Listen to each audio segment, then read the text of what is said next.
सभी को कल हम मैट्रिक्स पर चर्चा कर रहे थे और कल हमने बताया था मैट्रिक्स की आवश्यकता क्यों पड़ी। सबसे पहले हमने चर्चा की थी मैट्रिक्स की आवश्यकता, उसके बाद हमने देखी थी मैट्रिक्स की डेप्थ। सबसे पहले हमने देखा था कल कि मैट्रिक्स की आवश्यकता क्यों पड़ी, उसके बाद हमने देखा था मैट्रिक्स की परिभाषा, उसके बाद हमने देखा था मैट्रिक्स का क्रम, उसके बाद हम पढ़ रहे थे दो मैट्रिक्सों की समानता। क्या पढ़ रहे थे? दो मैट्रिक्सों की समानता। अब आज हमने कल आपको छोड़ा था दो मैट्रिक्सों की समानता पर। हम बात कर रहे थे यदि ए और बी दो समान क्रम की आव्यूह हों, ए और बी दो मैट्रिक्स समान मैट्रिक्स कहलाती हैं यदि सबसे पहली शर्त तो ये थी उनका क्रम समान हो, उनका क्रम समान हो। दो मैट्रिक्स ए तथा बी समान होती हैं यदि पहली शर्त है उनका क्रम समान हो और दूसरी शर्त है उनके संगत अवयव समान हो, उनके संगत अवयव समान हो। पहली बात तो यह है उनका क्रम समान होना चाहिए और दूसरी बात यह है उनके संगत अवयव समान होने चाहिए। इस स्थिति में दोनों मैट्रिक्स क्या होती है? समान मैट्रिक्स कहलाती है। एक क्वेश्चन देखते हैं, आपको दिया हुआ है दो मैट्रिक्स है x minus y 2 x plus y 4, ये आपको इक्वल दे रखी है 6 2 4 8। आपको ये दोनों मैट्रिक्स इक्वल का चिन्ह अर्थात ये दोनों मैट्रिक्स समान दी हुई है। यदि ये दोनों मैट्रिक्स बराबर हों तो x तथा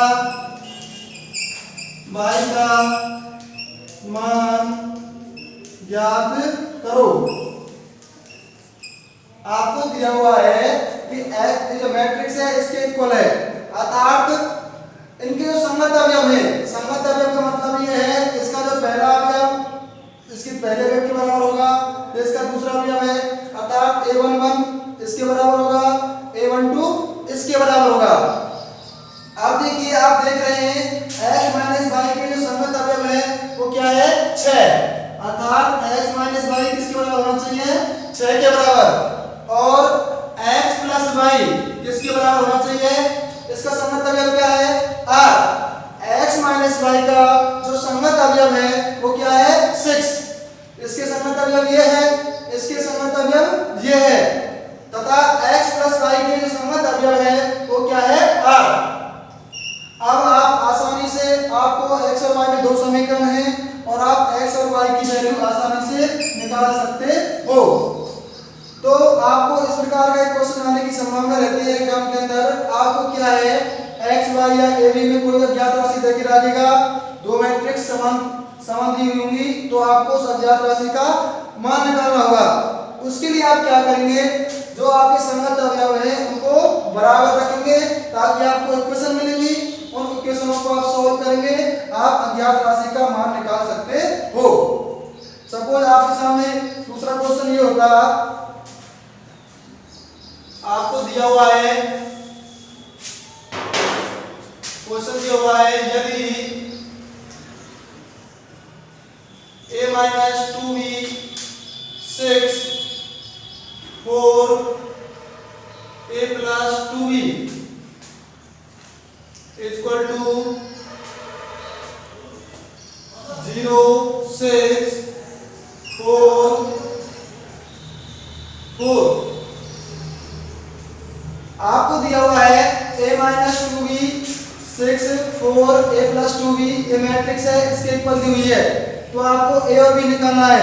वही सेम तरीका, हम जानते हैं कि दो मैट्रिक्स समान होंगी यदि उनके संगत अवयव बराबर होंगे।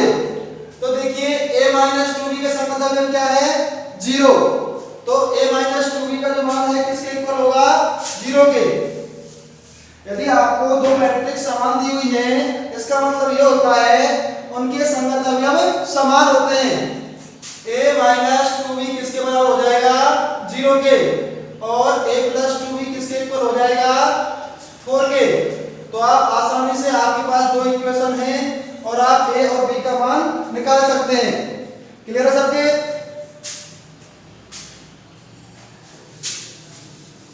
अब देखिए अगली बात हम करेंगे मैट्रिक्स के प्रकार, आव्यूह के प्रकार,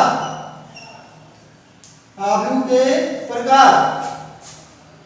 सबसे पहले पढ़ेंगे हम, टॉपिक डालेंगे सभी लोग, आव्यूह यानी कि मैट्रिक्स। आव्यूह को क्या बोलते हैं? मैट्रिक्स के प्रकार, टाइप ऑफ मैट्रिक्स। सबसे पहले देखेंगे आप पंक्ति आव्यूह। क्या देखेंगे? पंक्ति आव्यूह। पंक्ति आव्यूह।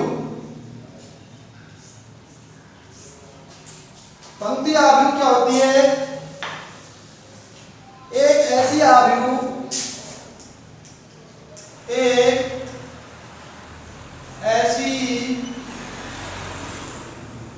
आव्यूह जिसमें पंक्तियों की संख्या समान होती है। ऐसी आव्यूह जिसमें पंक्तियों की संख्या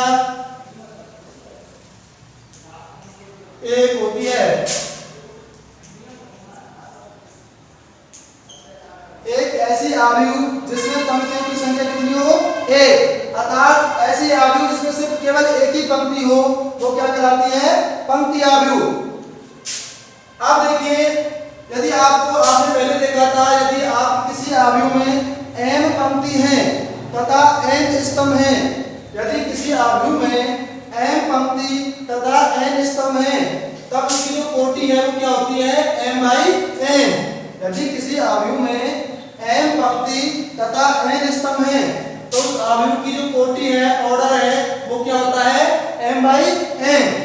अब देखिए पंक्ति आव्यूह में हमेशा जो पंक्तियां कितनी रहेंगी? एक। अर्थात जो m का मान है कितना रहेगा? एक रहेगा। तो बताइए इसकी कोटि कितने प्रकार की हो जाएगी? किस प्रकार की होगी? m का मान 1 रख दीजिए, 1/n। तथा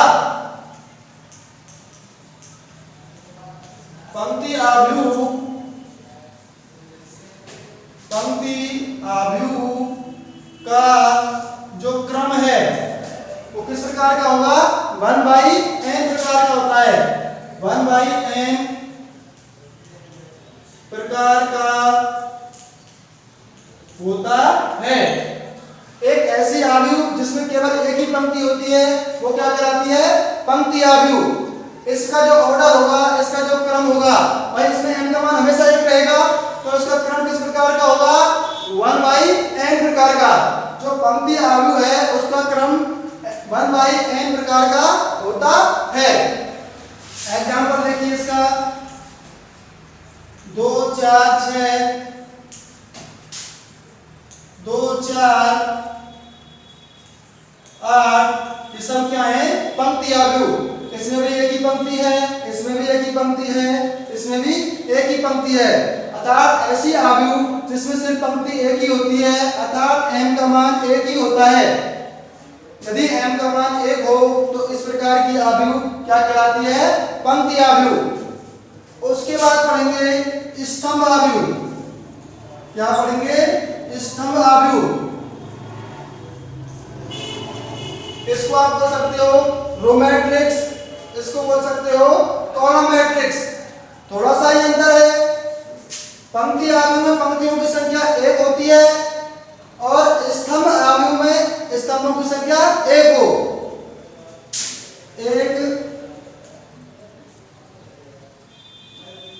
एक ऐसी आव्यूह जिसमें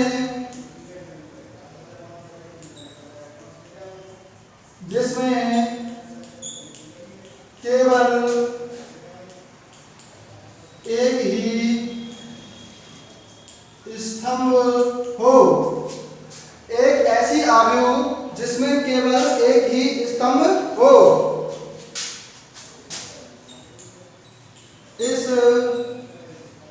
प्रकार की जो आव्यूह है क्या कहलाती है? स्तंभ आव्यूह। स्तंभ आव्यूह कहलाती है। एक ऐसी आव्यूह जिसमें केवल एक ही स्तंभ होता है, इस प्रकार की आव्यूह क्या कहलाती है? स्तंभ आव्यूह। अब देखिए यहां पर स्तंभ आव्यूह में n का मान क्या रहेगा? 1। तो इसका ऑर्डर किस प्रकार का हो जाएगा? m/1 प्रकार का। तथा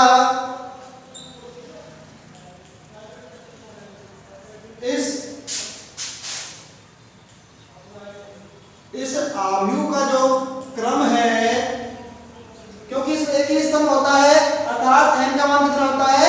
1। इस आव्यूह का क्रम है m/1 प्रकार का होता है। जो पंक्ति आव्यूह है उसका क्रम कितने प्रकार का होगा? किस प्रकार का होगा? 1/n प्रकार का। तथा जो स्तंभ आव्यूह है उसका क्रम है वो m/1 प्रकार का होता है। एग्जांपल देखेंगे 2 4 6। इसमें देखिए एक ही कॉलम है तो क्या हो गया? स्तंभ आव्यूह। यदि एक ही रो हो तो पंक्ति आव्यूह और एक ही स्तंभ हो तो स्तंभ आव्यूह। 8 7 ये सब किसके उदाहरण है? स्तंभ आव्यूह के। तो बहुत आसान है, कुछ नहीं है, सिर्फ आपको ये बात याद रखनी है। एक पंक्ति है तो पंक्ति आव्यूह, एक स्तंभ है तो स्तंभ आव्यूह।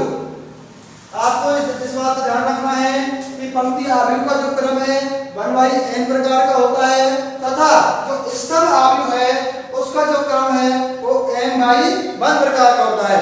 क्लियर है सबके? अब बात करेंगे हम अगली मैट्रिक्स शून्य आव्यूह।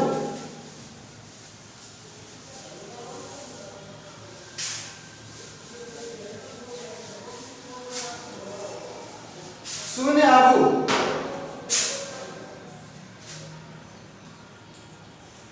शून्य आव्यूह। अब देखिए जैसा कि नाम से विदित है, शून्य आव्यूह एक ऐसा आव्यूह जिसका प्रत्येक अवयव शून्य हो क्या कहलाती है? शून्य आव्यूह। एक ऐसी आव्यूह जिसका प्रत्येक अवयव या सभी अवयव, एक ऐसी आव्यूह जिसके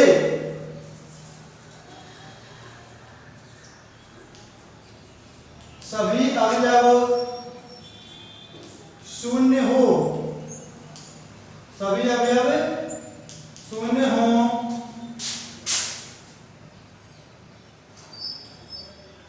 शून्य आव्यूह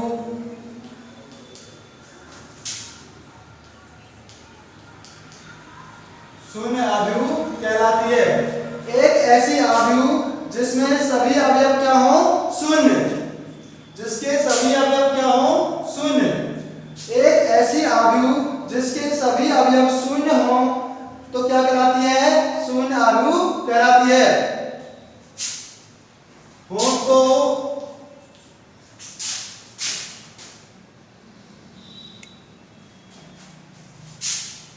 यह शून्य आव्यूह कहलाती है। एग्जांपल देखिए 0 0 0 0 0, सारे अपन 0 0 होने चाहिए। ये सभी किसके उदाहरण हैं? शून्य आव्यूह के। आव्यूह का प्रत्येक अवयव शून्य होना चाहिए, इस प्रकार की आव्यूह क्या कहलाती है? शून्य आव्यूह। अब हम बात करेंगे वर्ग आव्यूह। जीरो मैट्रिक्स बोलते हैं इसको, वर्ग आव्यूह, स्क्वायर मैट्रिक्स। वर्ग मैट्रिक्स यानी कि वर्ग आव्यूह। अब देखिए एक ऐसी आव्यूह जिसमें पंक्ति और स्तंभों की संख्या समान हो क्या कहलाती है? वर्ग आव्यूह। वर्ग आव्यूह के अंदर पंक्ति पंक्ति और स्तंभों की संख्या क्या होती है? समान। एक ऐसी आव्यूह जिसमें पंक्ति एवं स्तंभों की संख्या, एक ऐसी आव्यूह जिसमें पंक्ति एवं स्तंभों की संख्या समान होती है, समान होती है, इस प्रकार की आव्यूह, इस प्रकार की आव्यूह, इस प्रकार की आव्यूह क्या कहलाती है? वर्ग आव्यूह कहलाती है। एक ऐसी आव्यूह जिसमें पंक्ति और स्तंभों की संख्या क्या हो? समान हो। पंक्ति और स्तंभों की संख्या क्या हो? समान हो। इस प्रकार की आव्यूह क्या कहलाती है? वर्ग आव्यूह। अर्थात यदि m=n हो, m बराबर क्या हो? n, यदि इसमें पंक्ति और स्तंभों की संख्या क्या हो? समान हो।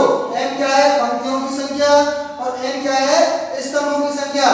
तब इस प्रकार की आव्यूह क्या कराती है? वर्ग आव्यूह कराती है। एग्जांपल देखिए, 2 4 5 0। देखिए इसमें दो ही पंक्ति हैं, दो ही स्तंभ हैं, तो क्या है? वर्ग आव्यूह।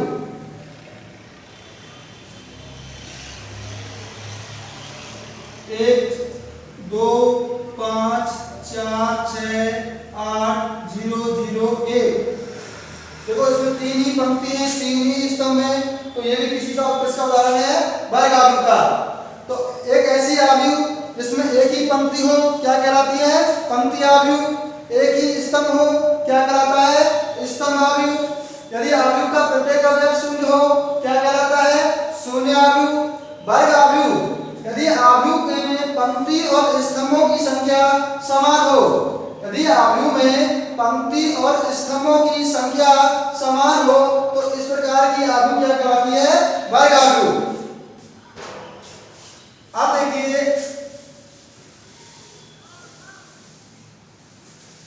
नोट में देखेंगे,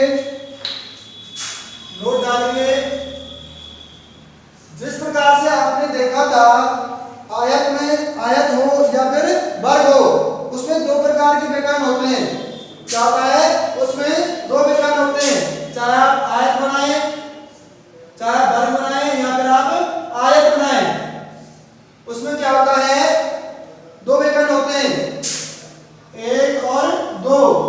इसमें इस प्रकार से, और दूसरा ये।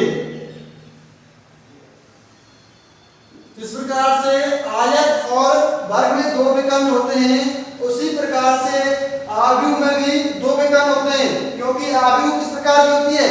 या तो आयताकार या फिर वर्गाकार। अब देखिए, सपोज आपके सामने ये मैट्रिक्स है 4 6 8 -1 0 5 2 8 7। आप देखिए इसमें दो विकर्ण बनेंगे, एक विकर्ण तो आपका ये रहा और दूसरा विकर्ण ये रहा। अब देखिए, अब इसमें दो विकर्ण हैं, एक तो आपका ये हो गया और ये हो गया। अब देखिए ये तीन क्रम की मैट्रिक्स है, तो इसका नाम हो जाएगा, बताइए क्या होगा? A11। इसका नाम क्या होगा? A22। इसका नाम क्या होगा? A33। इसका नाम होगा A11। इसका नाम होगा A22। इसका नाम क्या होगा? A33। आप देख रहे हैं इस प्रकार से जो विकर्ण है उस पर उन सभी अवयवों में i और j का मान क्या है? समान है। इस प्रकार की जो विकर्ण है उसमें i और j का मान क्या है? समान। यहाँ पे भी i का मान 1 है और j का मान भी 1। यहाँ पर i का मान 2 है और j का मान भी 2 है। इस यहाँ पर देखिए, यहाँ पर i का मान भी 3 है और j का मान भी 3 है। अर्थात इस प्रकरण पर जो अवयव आ रहे हैं उसमें i और j क्या है? समान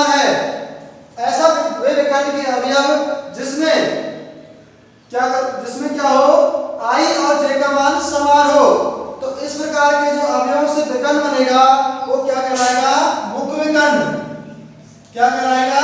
मुख्य विकर्ण। तो इसको आप बोलेंगे मुख्य विकर्ण। ऐसा विकर्ण जिसका प्रत्येक अवयव में क्या होता है? I और J का मान समान हो तो क्या कहलाता है? मुख्य विकर्ण कहलाता है। तो लिख लेंगे AIJ, नोट करेंगे AIJ मुख्य विकर्ण का अवयव होगा यदि, लिख लेंगे AIJ मुख्य विकर्ण का अवयव होगा यदि, ये क्या है? मुख्य विकर्ण का अवयव होगा यदि I इक्वल टू J, यदि I का मान J के बराबर है तो ये किसका अवयव होगा? मुख्य विकर्ण का। क्लियर है सबके? तो मुख्य विकर्ण के अवयव में I और J दोनों क्या होते हैं? समान होते हैं। नोट में लिख लेंगे इसको, AIJ मुख्य विकर्ण का अवयव होता है यदि I और J इसके लिए क्या हो? समान हो।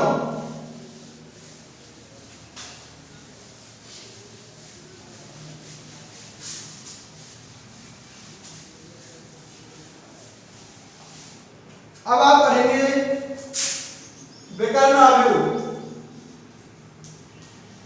विकर्ण आव्यूह, डायगोनल मैट्रिक्स। विकर्ण आव्यूह, एक आव्यूह विकर्ण आव्यूह कहलाती है यदि एक आव्यूह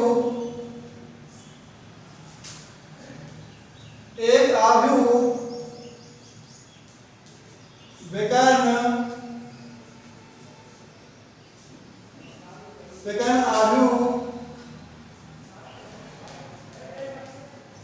कहलाती है यदि नंबर 1 जो आव्यूह है वो क्या होनी चाहिए? वर्गाकार। आव्यूह है वो क्या होनी चाहिए? वर्गाकार। और दूसरी बात यह है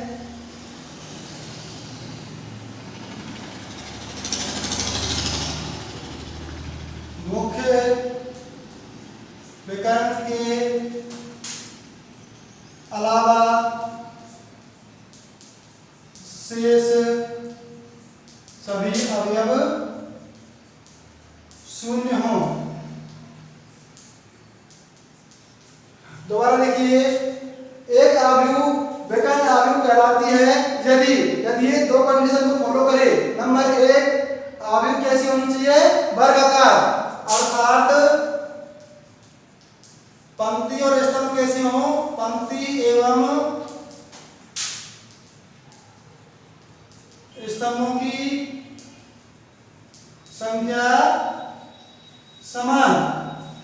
वर्गाकार आव्यूह मतलब क्या है? पंक्ति एवं स्तंभों की संख्या समान हो। और दूसरी बात यह है मुख्य विकर्ण के अलावा शेष सभी अवयव शून्य हो। अर्थात विकर्ण के पहली बात तो ये वर्गाकार हो, और दूसरी बात यह है कि विकर्ण के अवयवों के अलावा शेष अवयव क्या होने चाहिए? 0 होने चाहिए।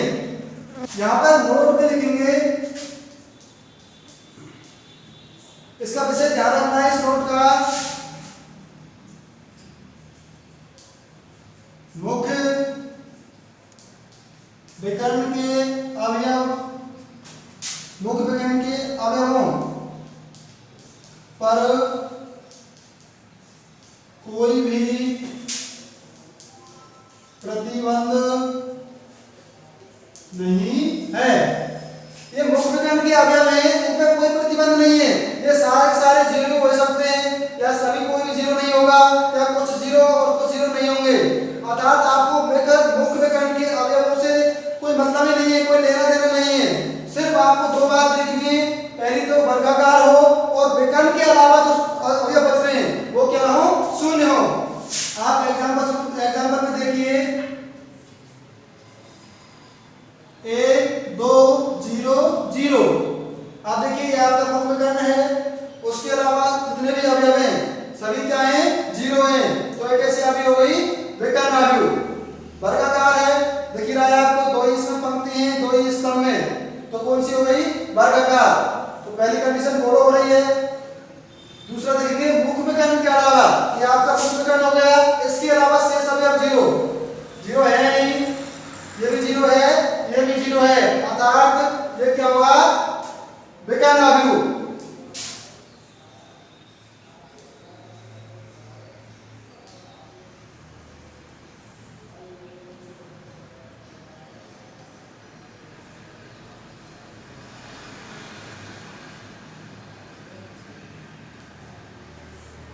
अब देखिए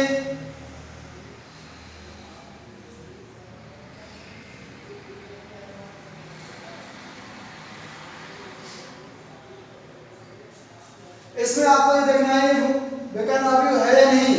तो सिर्फ आपको ये देखना है कि ये पहली बात तो ये कि वर्गाकार है या नहीं। तो वर्गाकार तो है क्योंकि इसमें 3 पंक्ति हैं और 3 ही स्तंभ हैं। इसका ऑर्डर क्या है, 3/3। तो देखिए क्योंकि इसमें 3 ही पंक्ति हैं और 3 ही स्तंभ हैं। अब आपको सिर्फ ये देखना है, इसके अलावा ये नहीं देखना है कि 0 है कि कुछ है, सिर्फ आपको ये जोड़ देना है, इन पर ध्यान ही नहीं देना है। इस मुख्य विकर्ण के अलावा जो अवयव है उनको देखना है कि वो 0 है या नहीं। तो बताइए 0 है या नहीं है, तो ये क्या होगी, विकर्ण अवयव। उसके बाद पढ़ेंगे हम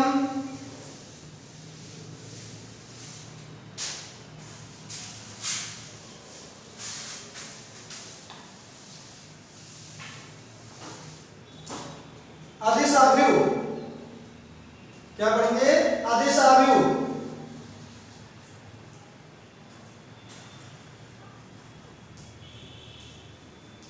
अदिश अवयव स्केलर मैट्रिक्स। एक अवयव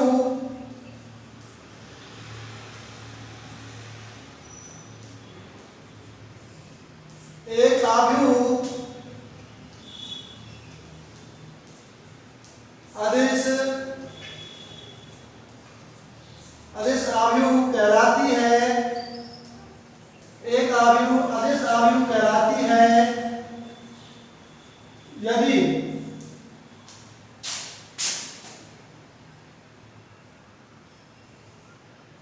है निम्न 2 शर्तों का पालन करे। नंबर 1 क्या होना चाहिए, वर्गाकार हो।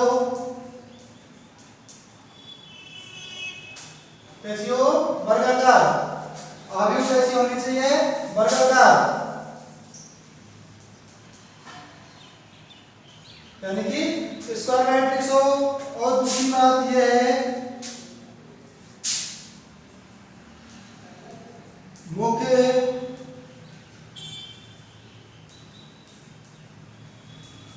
विकर्ण के अवयव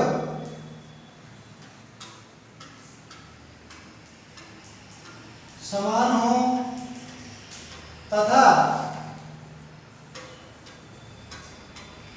मुख्य विकर्ण के अवयव समान हो। और तीसरी बात यह है, पहली बात तो वर्गाकार हो, दूसरी बात यह है कि 3 शर्त लगा दी जिसमें यदि यह निम्न 3 शर्तों का पालन करे, ये वर्गाकार हो, मुख्य विकर्ण के अवयव समान हो, और तीसरी बात यह है मुख्य विकर्ण के अवयवों के अलावा मुख्य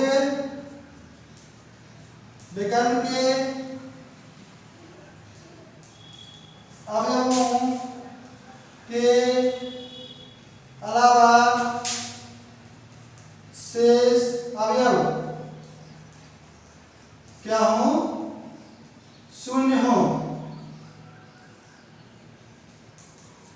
जो मुख्य विकर्ण के अवयव हैं उनके अलावा शेष अवयव शून्य होने चाहिए। आप देख रहे हैं जो पहली कंडीशन और तीसरी कंडीशन है, इसको मिलाकर कौन सी अवयव बन जाती है, विकर्ण अवयव। क्योंकि आपने देखा था विकर्ण अवयव में वो वर्गाकार होती थी और मुख्य विकर्ण के अलावा शेष अवयव शून्य होते थे। अर्थात अदिश अवयव के लिए सबसे पहली बात तो कैसी हो, विकर्ण अवयव। उसमें आपको एक कंडीशन लगानी है, कौन सी, मुख्य विकर्ण के जो अवयव है वो भी समान होने चाहिए। आप इसको बढ़ती रूप में भी लिख सकते हो। आपका जो Aij है, मुख्य विकर्ण के अवयव समान हो और उनके अलावा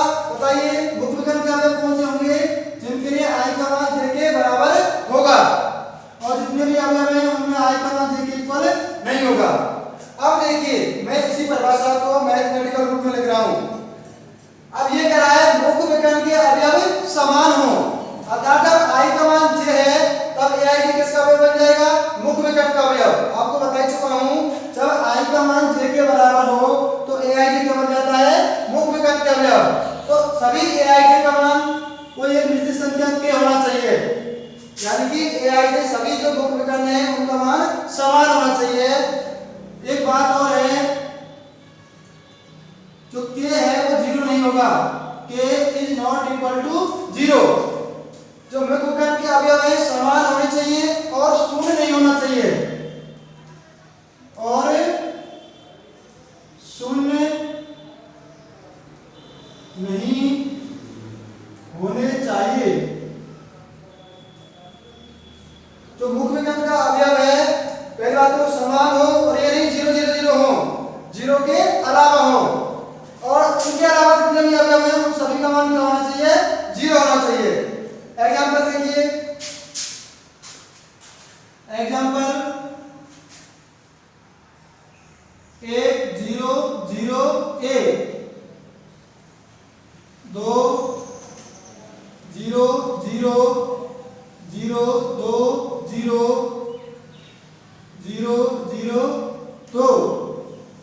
देखिए पहली बात तो ये है वर्गाकार हो तो ये वर्गाकार है स्पष्ट, क्योंकि इसमें दो ही स्तंभ में, दो ही स्तंभ में, क्लियर है। मुख्य विकर्ण के सभी अवयव समान हो, देखो मुख्य विकर्ण का अवयव ये हो गया आपके, ये भी एक है ये भी एक है, दोनों समान है, दूसरी कंडीशन फॉलो हो रही है। तीसरी देखिए मुख्य विकर्ण के अवयवों के अलावा शेष अवयव 0 होने चाहिए। बताओ इसको छोड़कर सारे अवयव 0 है नहीं है, तो ये क्या हो गई, अदिश अवयव, क्या हो गई, अदिश अवयव। अब इसमें भी देख लीजिए, ये आपका मुख्य विकर्ण के अवयव है, ये सभी समान हैं और शेष अवयव 0 हैं। पहली बात वर्गाकार है, दिख रही है आसानी से, मुख्य विकर्ण के अवयव समान है, मुख्य विकर्ण के अवयवों के अलावा शेष अवयव 0 हैं। देखिए इस विकर्ण के अलावा जितने भी अवयव हैं वो सारे के सारे क्या है, 0 हैं, अर्थात इस अवयव को आप क्या बोल सकते हो, अदिश अवयव। क्या बोल सकते हो, अदिश अवयव। अब आप पढ़ेंगे इकाई अवयव। अगला टाइप है इकाई अवयव।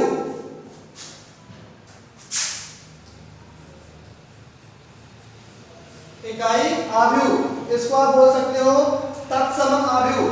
इसका दूसरा नाम क्या है, तत्समक अवयव। इकाई अवयव को आप तत्समक अवयव, जिसको बोलते हो आइडेंटिटी मैट्रिक्स, इकाई अवयव बोले या फिर तत्समक अवयव बोले। बात देखिए, तो एक अवयव तत्समक अवयव कहलाती है, या इसको आप इकाई अवयव, इसको आप यूनिट मैट्रिक्स भी बोल सकते हो, यूनिट मैट्रिक्स। एक अवयव इकाई अवयव कहलाती है यदि यह निम्न 3 शर्तों का पालन करे। ये शर्त भी यही है, वर्गाकार हो और विकर्ण के अलावा सभी अवयव 0 हो। पहली और तीसरी शर्त यही है, सिर्फ आपको मुख्य विकर्ण के प्रत्येक अवयव समान जगह लिखना है आपका, दूसरी शर्त को हटाना है। सिर्फ आपको मुख्य विकर्ण का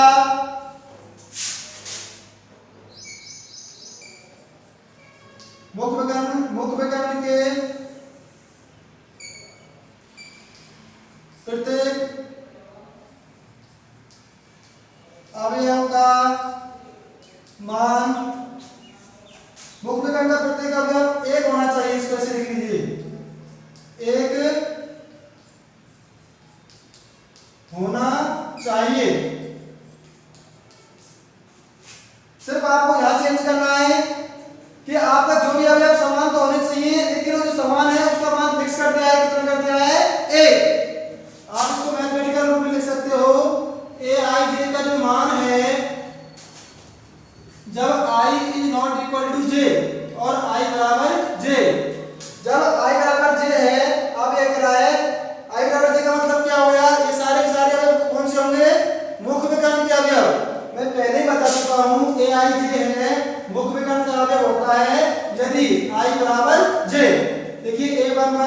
A22 ये सब किसके अवयव हैं?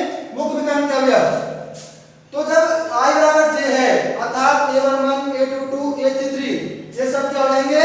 मुख्य विकर्ण के अवयव। तब इसकी I का मान क्या होना चाहिए? A। और जब ये I ≠ J है इसका मतलब ये मुख्य विकर्ण का अवयव नहीं है। इनके अलावा शेष अवयव क्या होने चाहिए? 0। क्या होने चाहिए? 0। जब I का मान J के बराबर है तो AI 1 के बराबर होना चाहिए। इसके अलावा AI क्या होना चाहिए? 0। आप देख लीजिए 1 ये कौन सा अवयव बताइए? इकाई अवयव। इसमें एक ही अवयव है किसका है? मुख्य विकर्ण का। ये मुख्य विकर्ण का अवयव है क्योंकि ये क्या है? A11 ये कौन सा अवयव है? A11 मुख्य विकर्ण का अवयव है उसका मान कितना है? 1। तो ये कौन सी अवयव हो गई? इकाई अवयव 1 0 0 1। देखिए मुख्य विकर्ण का प्रत्येक अवयव 1 है और शेष अवयव क्या है? 0। तो ये कौन सी अवयव हो गई? इकाई अवयव। इसको बोलते हो आप एक क्रम की इकाई अवयव, इसको बोलते हो आप दो क्रम की इकाई अवयव, तीन क्रम की इकाई अवयव ये इस प्रकार की होगी 0 1 0 0 0 1 0 0 0 1। अब आप देखिए मुख्य विकर्ण के अलावा जो भी अवयव हैं सारे 0 हैं और मुख्य विकर्ण का अवयव प्रत्येक अवयव क्या है? A। पहली बात तो वर्गाकार है। मुख्य विकर्ण का प्रत्येक अवयव 1 होना चाहिए। मुख्य विकर्ण का प्रत्येक अवयव 1 है। क्लियर है? तीसरी बात मुख्य विकर्ण के अवयवों के अलावा शेष अवयव 0 हो। देखिए सभी अवयव क्या है? 0 है। तो आपकी ये क्या हो गई? 3 क्रम की इकाई अवयव। तो अब तक देखा है आपने पंक्ति अवयव जिसमें एक पंक्ति होती है, स्तंभ अवयव जिसमें एक स्तंभ होता है, उसके बाद शून्य अवयव में प्रत्येक अवयव 0 होता है, वर्गाकार अवयव जिसमें पंक्ति और स्तंभों की संख्या समान होती है। उसके बाद देखा था आपने अदिश अवयव जिसमें उससे पहले विकर्ण अवयव में पहली बात तो वर्गाकार हो और विकर्ण के अवयवों के अलावा शेष अवयव 0 होने चाहिए। उसके बाद आपने देखा था अदिश अवयव विकर्ण के अवयव समान हो और शेष अवयव 0 हो और ये हो गई आपकी इकाई अवयव। आगे पढ़ेंगे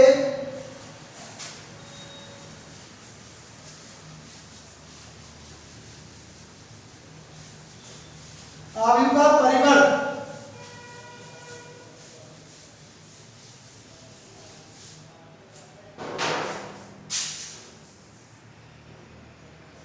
टॉपिक डालेंगे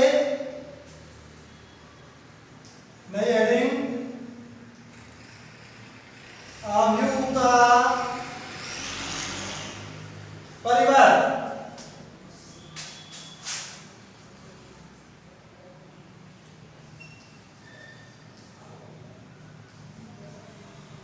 ट्रांसपोज ऑफ ए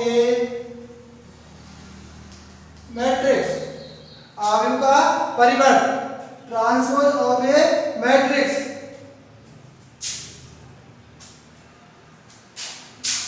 सब देखेंगे कि अवयव का परिवर्त कैसे निकालते हैं, किसी मैट्रिक्स का ट्रांसपोज कैसे निकालते हैं। अब देखिए जब हम पंक्तियों को और स्तंभों को आपस में इंटरचेंज कर दें तो हमको उस अवयव का क्या मिलता है? ट्रांसपोज अवयव यानी कि परिवर्त अवयव। किसी अवयव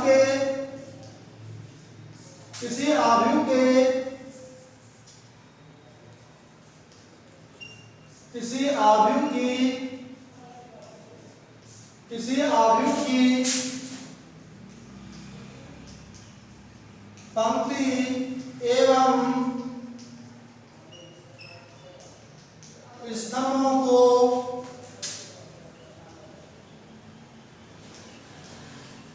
आपस में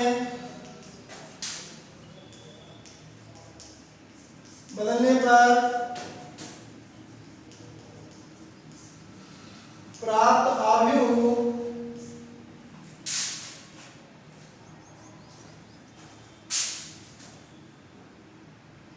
उसकी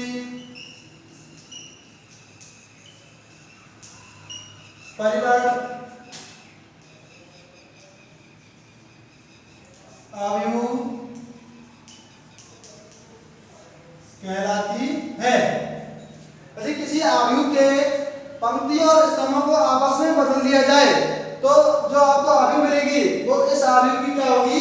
परिवर्त आव्यूह, ट्रांसपोज आव्यूह। एक ही किसी आव्यूह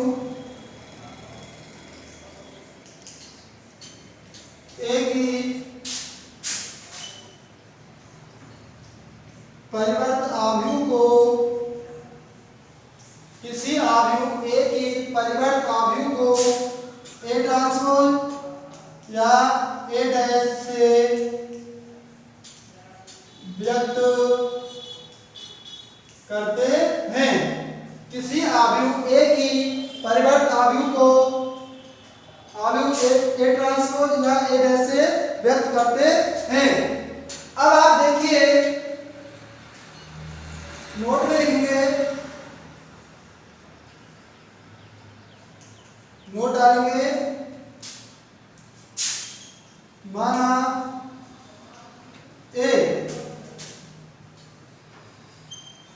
किसी आव्यूह ए की कोटि लिख लीजिए। माना किसी आव्यूह ए की कोटि क्या है? MIN है। MIN हो तो इसके परिवर्त या ट्रांसपोज लिख लीजिए इसको, परिवर्त या ट्रांसपोज। तो इसके परिवर्त आव्यूह की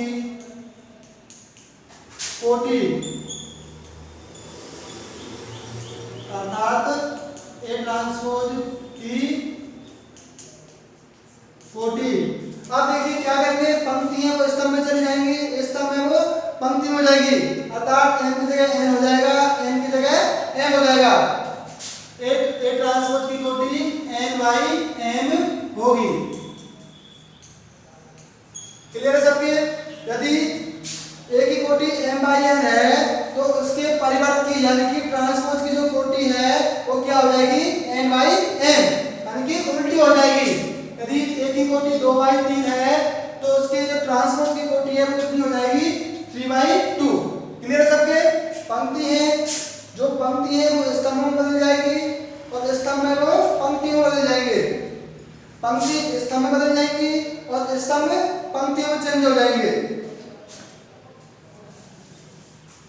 दोबारा देखेंगे, यदि किसी आव्यूह की पंक्ति और स्तंभों को आपस में बदल दिया जाए तो इससे हमें जो आव्यूह मिलेगी वो क्या कहलाएगी? उस आव्यूह की परिवर्त आव्यूह। परिवर्त आव्यूह बोले या उसको इंग्लिश में बोल सकते हो ट्रांसपोज मैट्रिक्स। और किसी आव्यूह ए की जो परिवर्त आव्यूह है उसको आप किससे व्यक्त करते हैं? ए ट्रांसपोज या ए डैश से व्यक्त करते हैं। नोट में लिखेंगे विशेष में, यदि किसी आव्यूह ए की जो कोटि है m/n है तो इसके परिवर्त आव्यूह अर्थात इसकी जो ट्रांसपोज है, ए का ट्रांसपोज क्या होगा? ए ट्रांसपोज, उसकी कोटि क्या हो जाएगी? n/m होगी।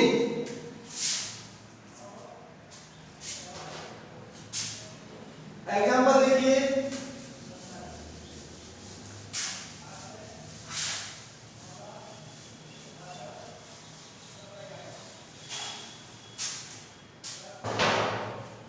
आपको दिया हुआ है कोई मैट्रिक्स ए 2 4 6 8 7 5। अब आपको इसकी परिवर्त आव्यूह निकालनी है, ट्रांसपोज आव्यूह निकालनी है। तो क्या करेंगे, आपकी इसमें जो पंक्ति है उनको किससे बदल देंगे? स्तंभों में। या तो पंक्तियों को स्तंभों में बदलो या फिर स्तंभों को पंक्तियों में बदल दो। इधर देखिए, ए की जो ट्रांसपोज है, ए की जो परिवर्त है किससे बदल करेंगे? A transpose.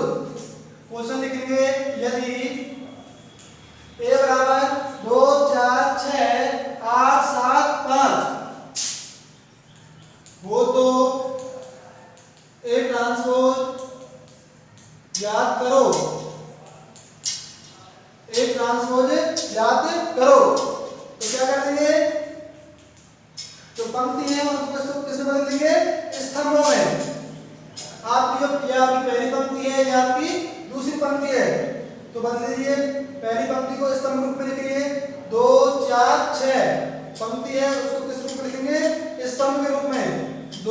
4 6। दूसरी पंक्ति को दूसरे स्तंभ के रूप में 8 7 5। आप देख रहे हैं इसकी कोटि बताइए कितनी है, 2/3। इसके अंदर 2 पंक्ति हैं और 3 स्तंभ हैं, तो इसकी कोटि क्या हुई, 2/3। तो बताइए इसकी कोटि डायरेक्ट कितनी हो जाएगी, 3/2। 1 2 3 3 पंक्ति हैं और 1 2 2 इसमें स्तंभ है। अर्थात जब ट्रांसपोज करते हैं तो जिसका ऑर्डर है वो उल्टा हो जाता है। 2/3 है तो क्या हो जाएगा, 3/2। क्लियर है सबके? बहुत आसान है, कुछ नहीं है, सिर्फ आपको जो पंक्ति है वो किसमें चेंज कर देने हैं, स्तंभों में।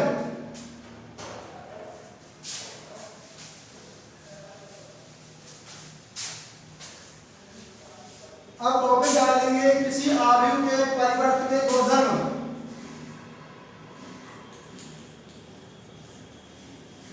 किसी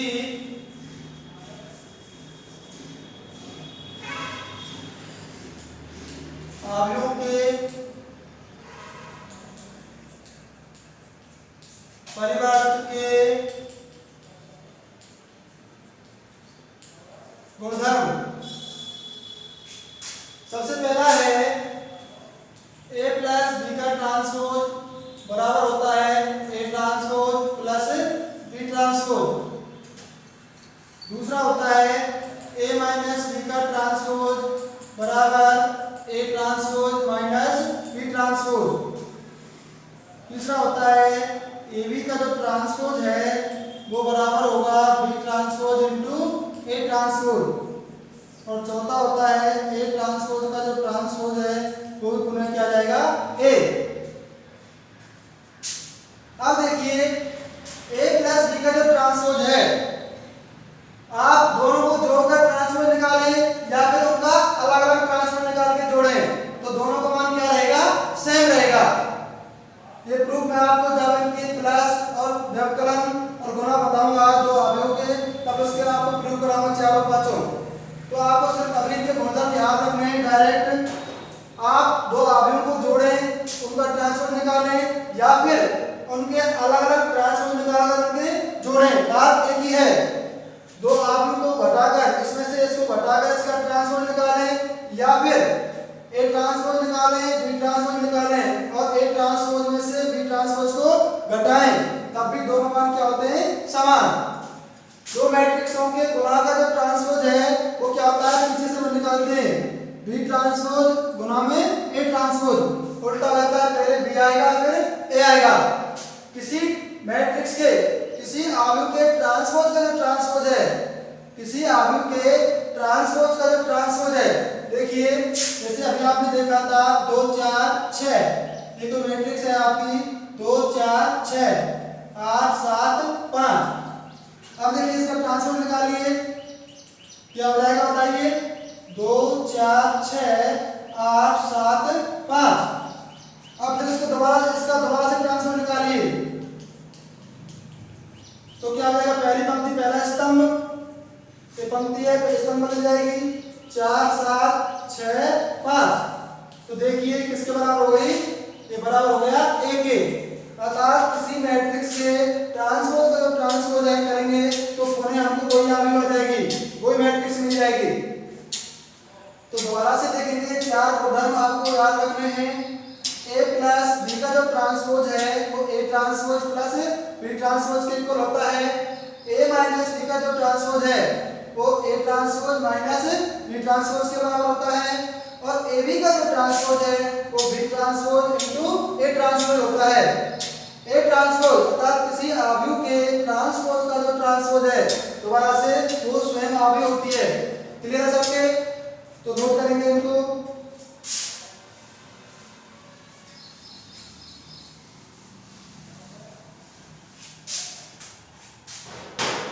A प्लस नोट कर लीजिए। इसके बाद आप पढ़ेंगे दो विशेष प्रकार के अवयव, सममित तथा विषम सममित अवयव। हेडिंग डालेंगे सममित अवयव, सममित अवयव, इंग्लिश में इसको बोलेंगे सिमेट्रिक मैट्रिक्स। क्या बोलेंगे? Symmetric matrix. सिमेट्रिक मैट्रिक्स एक परिभाषा लिख देता हूं, एक वर्गाकार आव्यूह,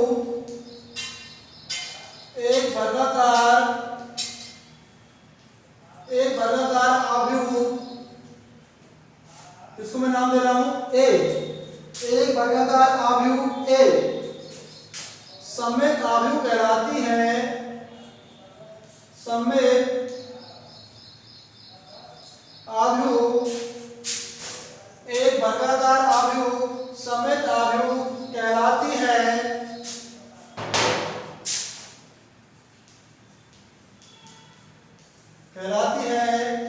यदि एक हम ट्रांसपोज करें तो दोबारा से हमको क्या आ जाए? ए ही आ जाए। एक वर्गाकार आव्यूह ए सममित आव्यूह कहलाएगी यदि इसका ट्रांसपोज इसी के बराबर हो। तो इस प्रकार की आव्यूह क्या होगी? सममित आव्यूह। एग्जांपल देखिए,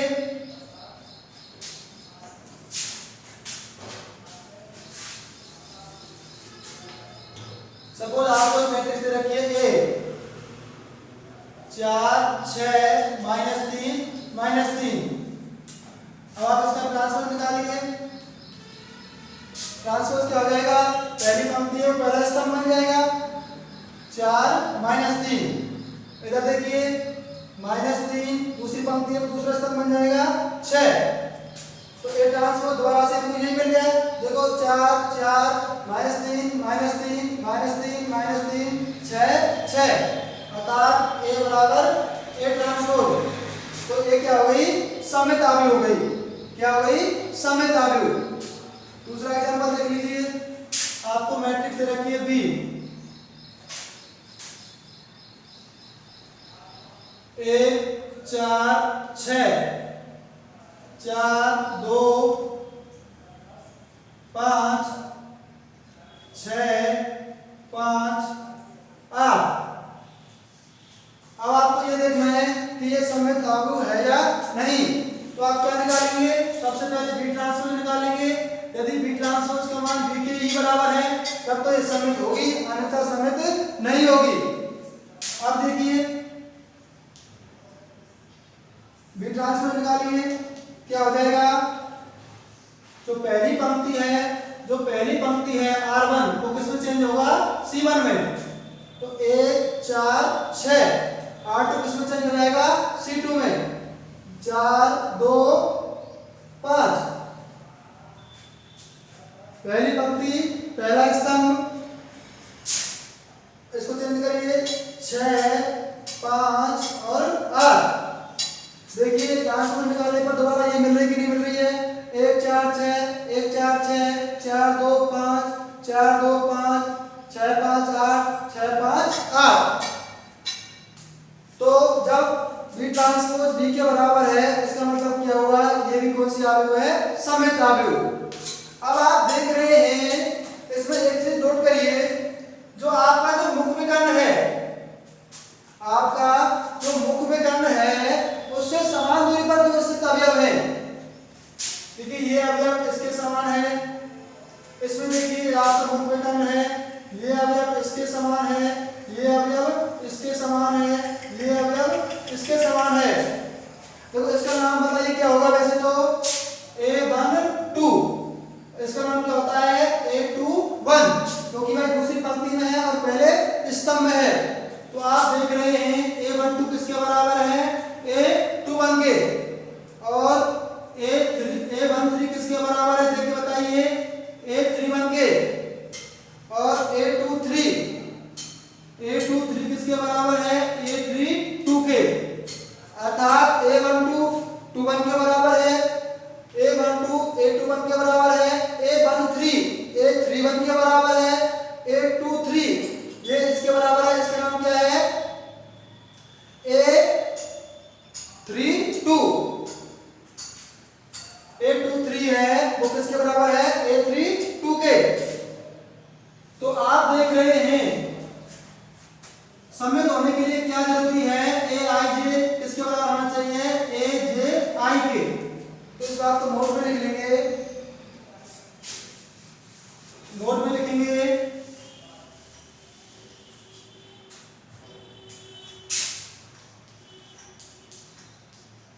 आव्यूह में सममित आव्यूह में aij किसके बराबर होता है? aj सममित आव्यूह में aij का मान किसके बराबर होता है? aj के बराबर होता है। आप दूसरी हेडिंग डाल लेंगे,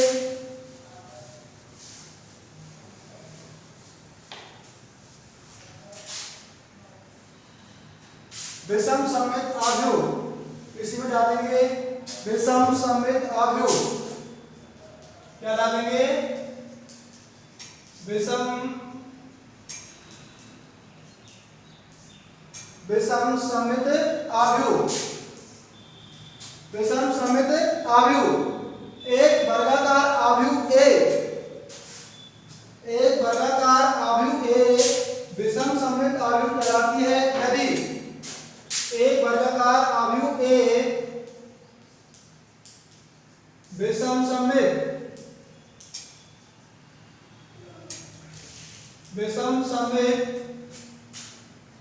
आव्यूह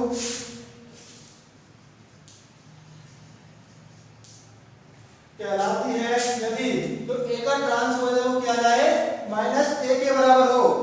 एक वर्गाकार आव्यूह A विषम सममित आव्यूह कहलाती है यदि A ट्रांसपोज बराबर -a।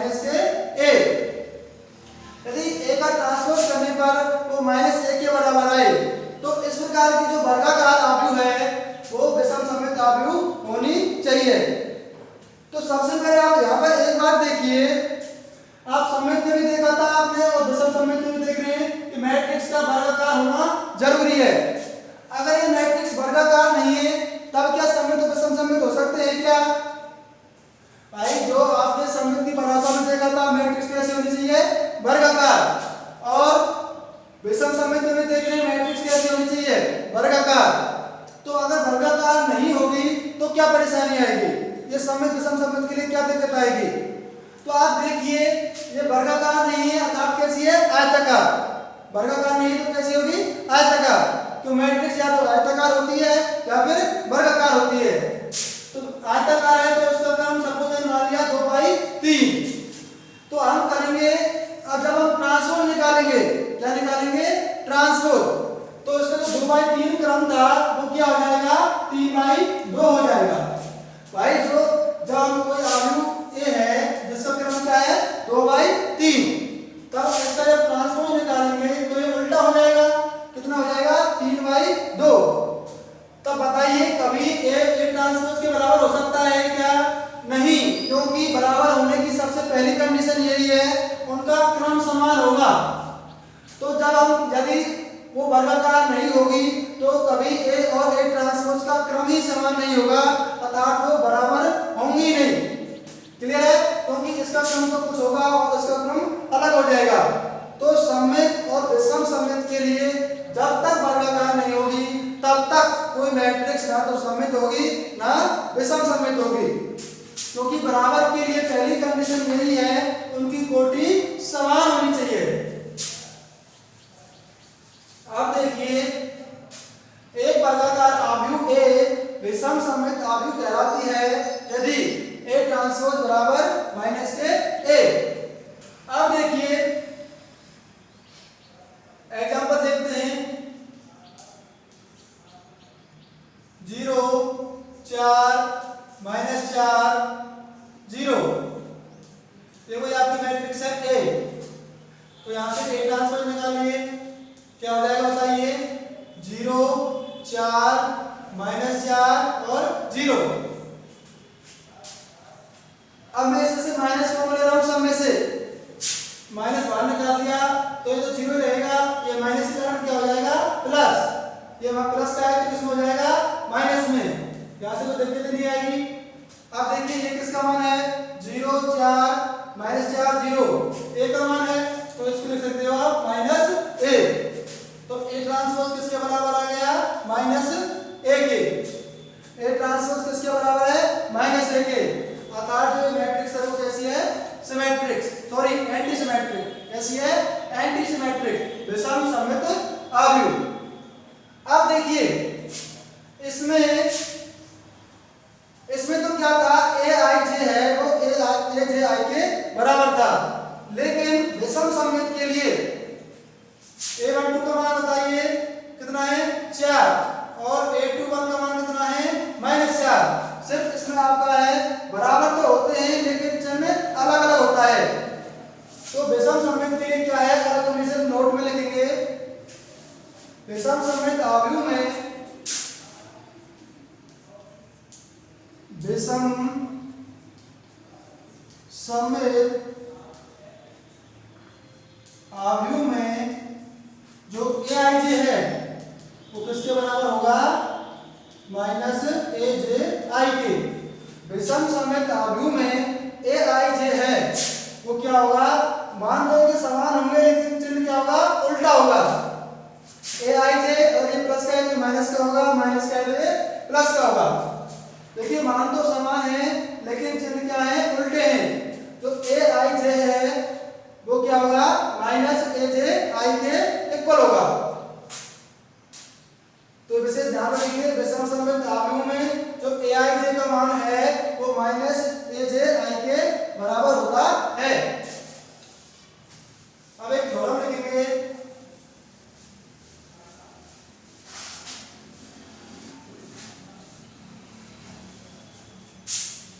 दर्शाइए कि थ्योरम लिखेंगे सभी, सिद्ध करो कि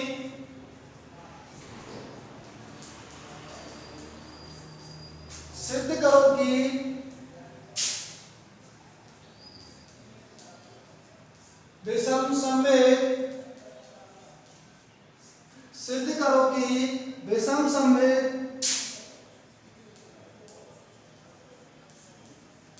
सिद्ध करो कि विषम सममित आव्यूह का, आव्यूह के, सिद्ध करो कि विषम सममित आव्यूह के मुख्य विकर्ण के अवयव शून्य होते हैं। सिद्ध करो कि विषम सममित आव्यूह के मुख्य विकर्ण के जो अवयव हैं, मुख्य विकर्ण के सभी अवयव,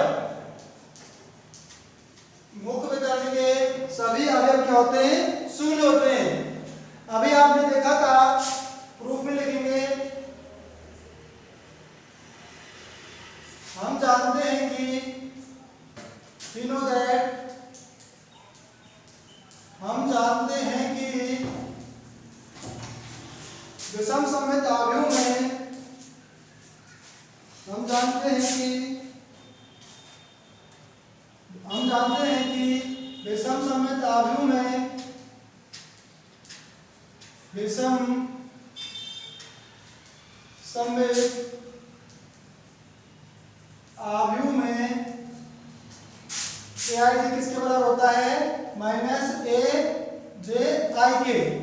अब ये बात कर रहा है मुख्य विकर्ण के अवयव, तो मुख्य विकर्ण के अवयव में i किसके बराबर होता है, j के। तो लिख दीजिए ai बराबर हो जाएगा -ai के। इसको जब ट्रांसफर करिए तो ये हो जाएगा आपका ai plus ai equal to 0। तो ये हो जाएगा आपका 2ai बराबर 0। तो आप यहां से कह सकते हो ai किसके बराबर हो जाएगा, 0 के। अर्थात जो जितने मुख्य विकर्ण के अवयव हैं ये सारे अवयव किसके हैं, मुख्य विकर्ण के, सभी अवयव क्या हो जाएंगे, 0। आपको यही प्रूव करना था, nth प्रूफ। तो जो विषम सममित आव्यूह है वो मुख्य विकर्ण के अवयव क्या होते हैं, शून्य होते हैं। Okay, thank you.